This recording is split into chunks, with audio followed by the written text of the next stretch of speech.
Grease is the word I'm sad that I heard this morning. Hey, everybody, I'm Steve Green with Bill Whittle and Scott Ott, and this is Right Angle, brought to you by the members of BillWhittle.com. Gentlemen, Grease, whether you're talking about the musical that I finally saw a little later in life or the movie, which I fell in love with as a 9 or 10-year-old boy and knew all the songs and had a crush on Olivia Newton-John and all the rest, it's getting a prequel on Paramount Plus. Coming out. Hooray! Yeah, coming out in April. I can't wait not to see this. But unfortunately, I did see the teaser trailer, and because I love you, I'm going to inflict it on you now. Here you go.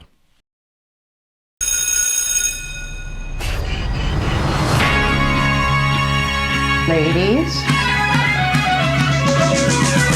you must be careful with whom you associate.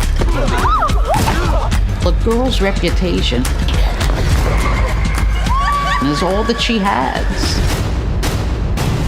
Maybe sometimes you gotta be bad to do good. This is the word that you heard. It's got groove, it's got meaning.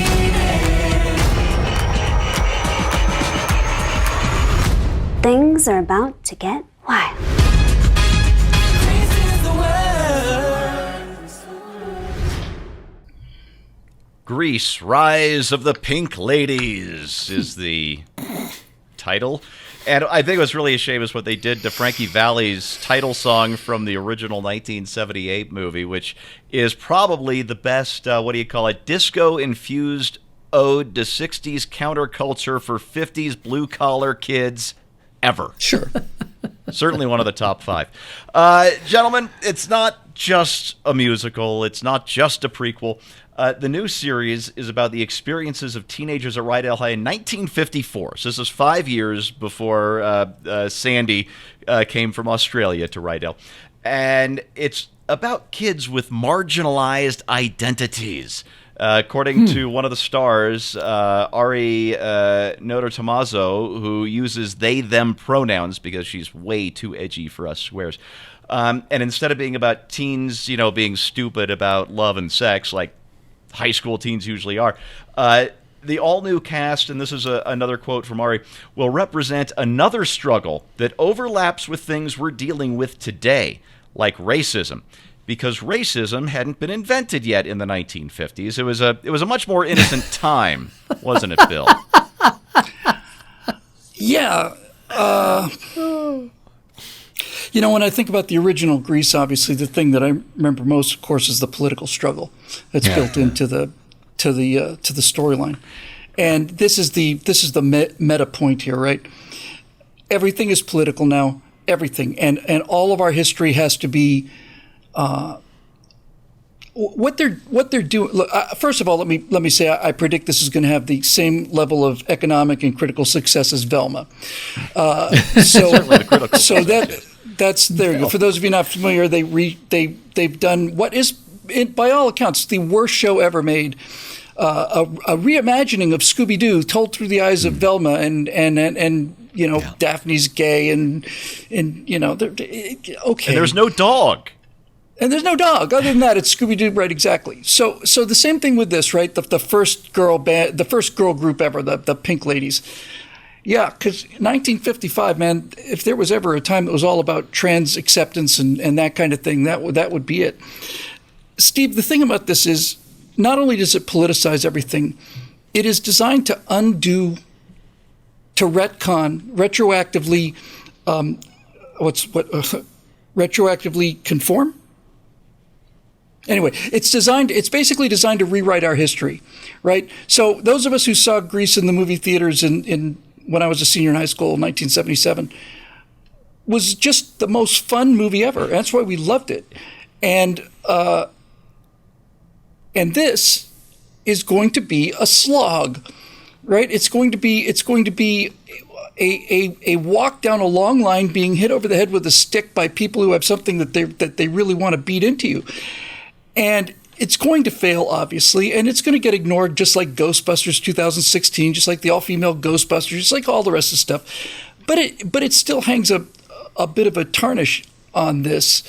Now, unbeknownst to Steve here, by weird coincidence, before we found out about the show topic, I was looking I just stumbled upon something I saw on YouTube, and I was going to actually post it on my Facebook page. But I'm going to just show it to you now, just so you can remember, those of you out there old enough, just so you can remember what Grease was really all about before it became about, how you miserable, racist, white supremacist, cis-normative, bastards ruined everybody's life. Take a look at this. I'll just show it to you a little bit, but it just made me feel good. I got chills, they're multiplying, and I'm losing control, 'cause the power you're supplying, it's electrifying. You better shake up, 'cause I need a man. My heart is down you. You better shake up. You better understand.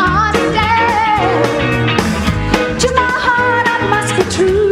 Nothing left for me to do. You're the one that I want. You are the one I want. Honey, the one that I want. You are the one I want.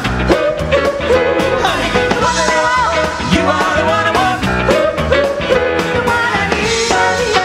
Oh, yes, I do. Yeah, nothing but politics there, boy. I couldn't possibly find a way to add more politics to that. Steve, look. The reason I like that clip so much is because it captures the essence of what Grease was and what these people have not shown the slightest particle of in the entire 10 years that I've been watching them, and that is fun. I have not seen this woke mob ever smile, ever laugh, ever have fun, ever relax, ever joke, ever play around, ever tease, nothing. Everything's all about we must reconstruct the society according to the tenets laid out by Chairman Mao, blah blah blah blah blah, and nothing is fun.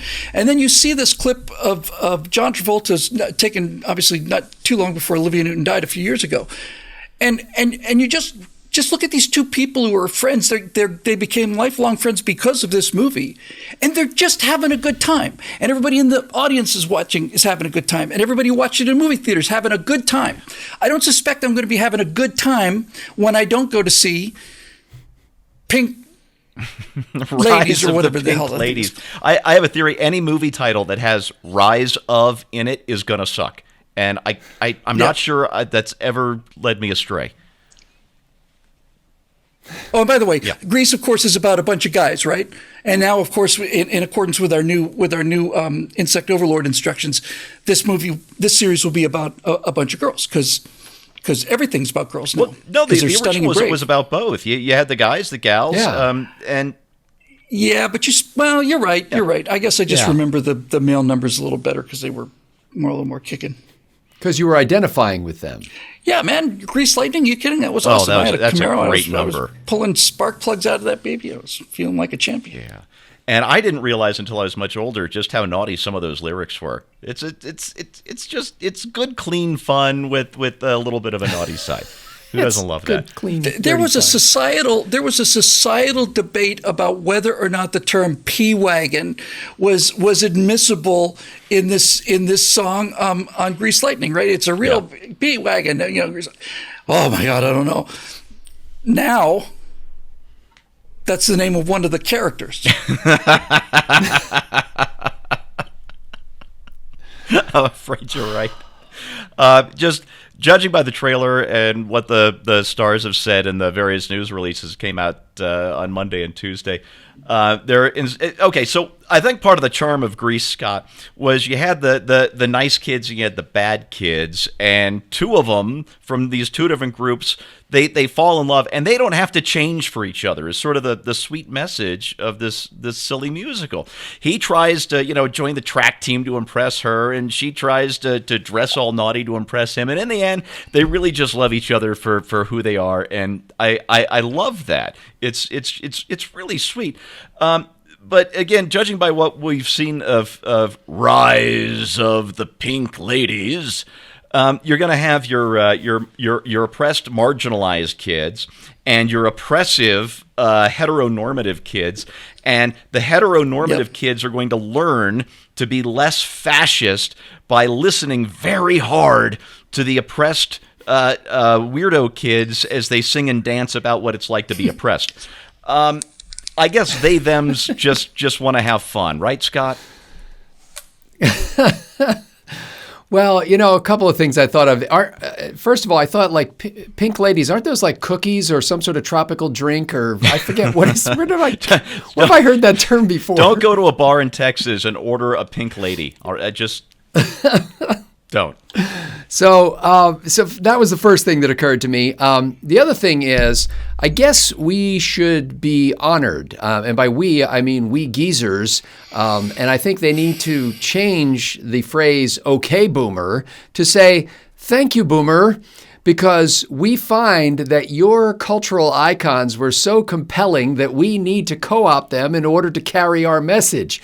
We can't come up with a fresh perspective. That doesn't suck. We have to dip into the deep, rich well of cultural icons of the 1960s, 70s, and earlier.